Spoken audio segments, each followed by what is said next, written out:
Okay, so what you may or may not know about me is I started my business off, it was 12 years ago, and I was delivering pizzas to keep my business afloat. So what I'm about to do is give you 7 tips that are, if you're thinking about starting up a business, that you're going to need to know. So the first tip is, looks at my notes here, is your business plan. It may as well have a foreword by J.K. Rowling because it's a work of fiction. Trust me, right? Your business plan, the only purpose is to get investment or to get by the banks, but don't believe that your business plan is going to stand up beyond the first day of actually running a business. See, everything changes and you need to be prepared to change with it. Number 2, you can survive on less than you think.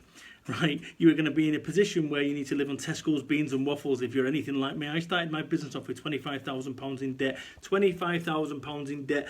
Didn't have any computers, anything with that 25 grand. It was just on stuff that I no longer owned. So you can survive on less than you think. Your life is going to change, certainly for the short term, but you need to be prepared for that. So living on Tesco's beans and waffles, are you prepared to do that? If you're not, you might want to consider staying in a proper job. At least you know where you stand. The other thing is, you ain't going to starve. Right, living on Tesco's beans and waffles, as I've just talked about, you're not going to starve. Things are going to change. Things are going to change. The way that you live is going to change. And I had friends of mine at the time when I started my business off that said, I'm crazy. I'm absolutely mad doing what I'm doing. You fast forward 12 years, those guys are still exactly where they are or where they was, and I've moved on. So in the short term, it's going to be quite painful. In the medium term, it's going to be quite painful. But in the long term, it's going to pay off if it all goes your way. And here's the other thing. Remember, you're going to be tested. You are going to get tested. Mentally, you're going to get tested. See, people get it all wrong and they start thinking it's all about cash flow and this, that and the other. But the thing that's going to get tested is this. Your brain. You are genuinely going to get tested. And I'm talking about which is your brain is the biggest business tool that you've got. See, what happens is we end up getting it all twisted. We all start thinking Facebook advertising and this, that and the other, and wonderful logos and design and PR and everything. All that stuff's great, as long as you can afford for it not to work. The thing that you can't afford to not work is your brain. So ensure that you keep yourself focused and also healthy. So important.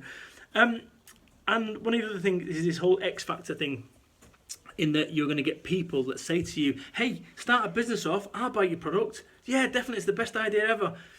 And then you start a business off, you have this grand opening, and then 3 months later you have a grand closing because people don't actually do what they say they're going to do. You know, I've been in business now 12 or 13 years, and the amount of people that say they're going to do something and actually do it, and they don't actually back you when push comes to shove. So just be mindful that talk is cheap, money buys houses. And that's the other thing about this thing, is that you are going to get be a person of your word. You know, I'm a man of my word. If I shake somebody's hand on a deal, that's it, done. So that's what you need to be. You need to be a person of your word, because ultimately it's going to come down to your success or failure. Is going to come down to your decisions, your good ones and your bad ones. And a really bad decision is not doing the things that you say you're going to do. So there's 7 things that are going to prepare you to start your own business off. My name is Brad Burton. If you want more information, check out my YouTube channel or check out bradburton.biz.